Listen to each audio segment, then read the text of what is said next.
I, 33F, met Rick, 39M, in June 2020 at Silver Creek Horse Show. I was there with my friend Lisa, whose 12-year-old daughter competed in junior showmanship.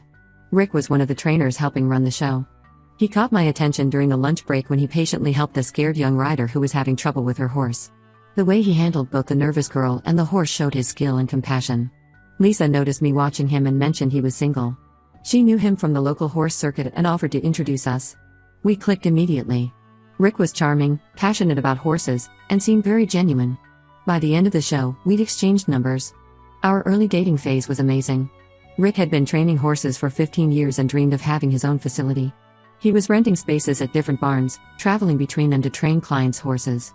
Sometimes he had to turn down clients because he didn't have a consistent facility. It was clear he had talent, horses responded incredibly well to him, and his clients praised his methods. I work as a financial advisor and have always been careful with money. When Rick mentioned struggling with the business side of things, I offered to help. I started handling his emails, scheduling, invoicing, and marketing. Within a year, his client list doubled. We made a great team. He focused on training while I managed the business aspects. My family loved Rick. My parents, who are pretty protective, said he was the best person I dated. My sister and her husband often joined us for trail rides since they have horses too. Rick fit perfectly into my life and family.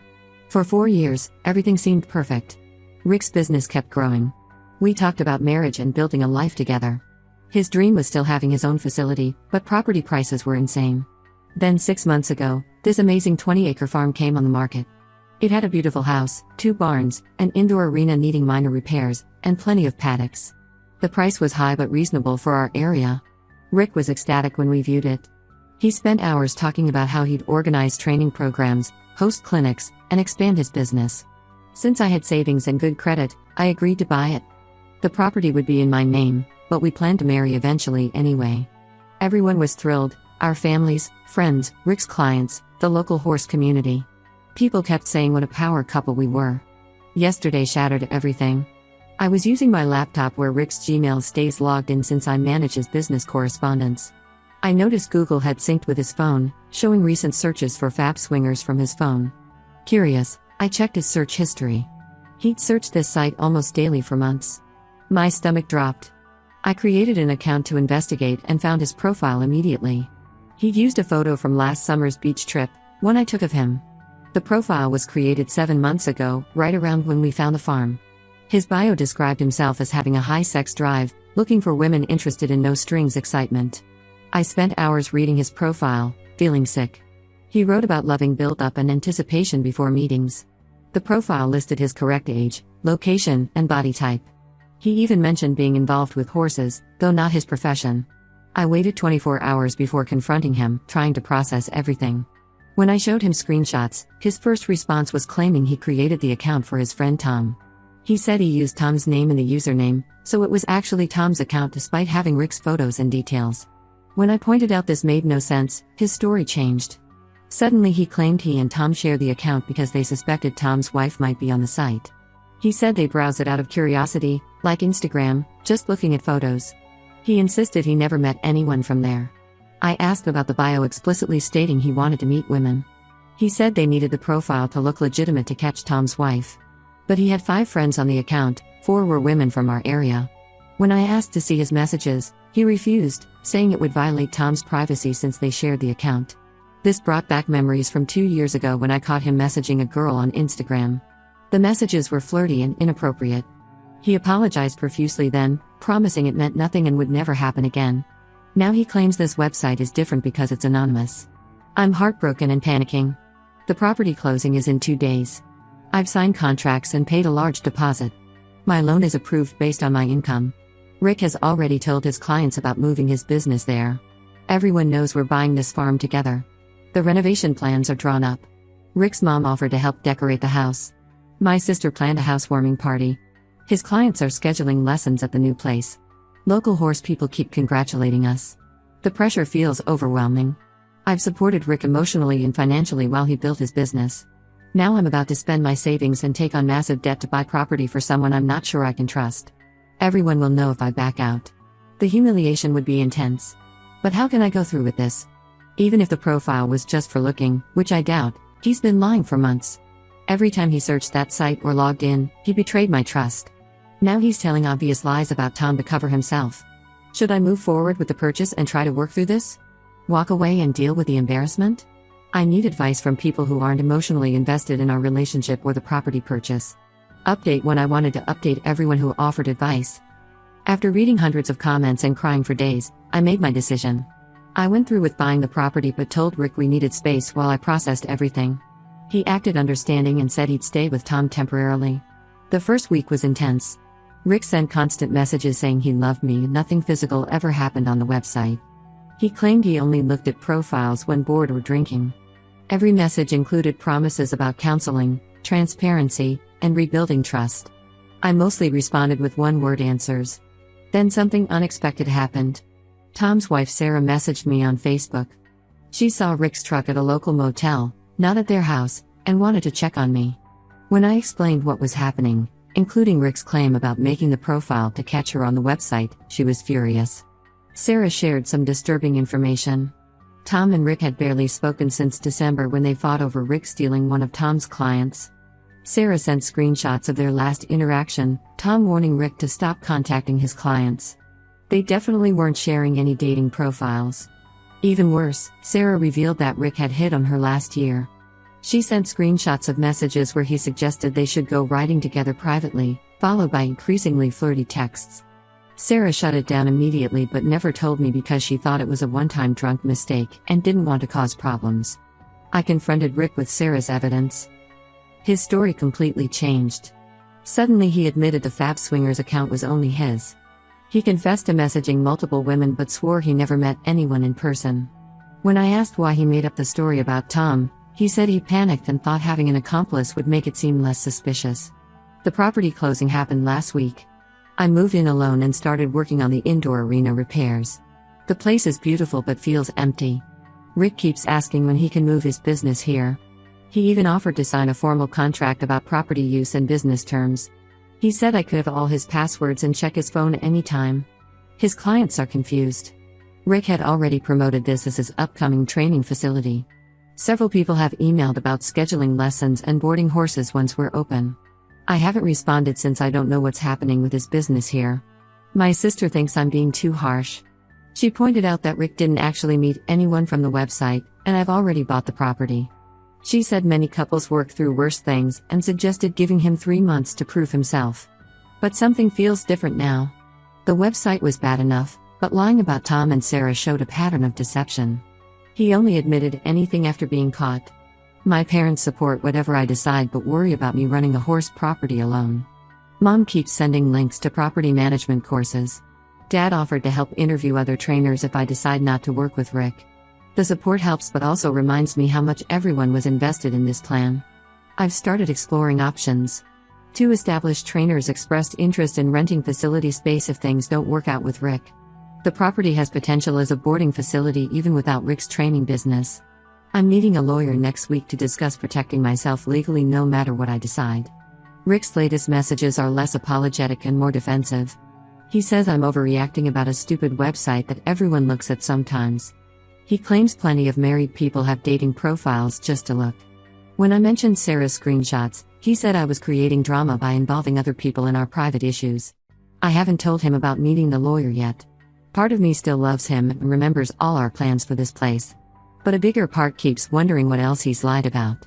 If Sarah hadn't reached out, he'd still be blaming everything on Tom. The renovation work helps distract me. Every time I consider forgiving Rick, I remember how he used our property purchase as his cover story while browsing dating sites. He was planning his future business here while actively seeking other women. How can I trust him with anything now? Update 2: Life has turned more complicated since my last update. The meeting with my lawyer was productive. We drafted an agreement about property use and business terms. While working on this, something bigger came to light. Rick wasn't staying at a motel like Sarah thought. He'd moved in with Amy, one of his longtime students' moms. She divorced last year and has a small hobby farm. Amy was also one of his friends on the Swingers website, which now made horrible sense. The revelation came from Maria, a former client who quit training with Rick last spring. After hearing about our split through the horse community grapevine, she reached out. Over coffee, Maria told me her experience. During her daughter's lessons, Rick suggested they could work out a special payment arrangement. He hinted that private time with him could reduce her training fees. When she refused and quit, Rick told everyone she left because she couldn't afford training. Maria's story bothered me enough to contact other former clients. 2 more women came forward with similar stories. Both had been propositioned by Rick, one during a clinic and another after her daughter's lesson. One showed me messages where Rick offered to exchange training for hookups. Some women apparently agreed while others left like Maria. The most shocking part was discovering Amy's involvement. She hadn't just recently connected with Rick, they'd been seeing each other for 8 months. Amy knew all about the property purchase. Text messages from her phone, which Maria's daughter saw and photographed, showed she and Rick had discussed it. They planned to wait until I bought the property and Rick's business was established here before going public with their relationship. Their logic was cold.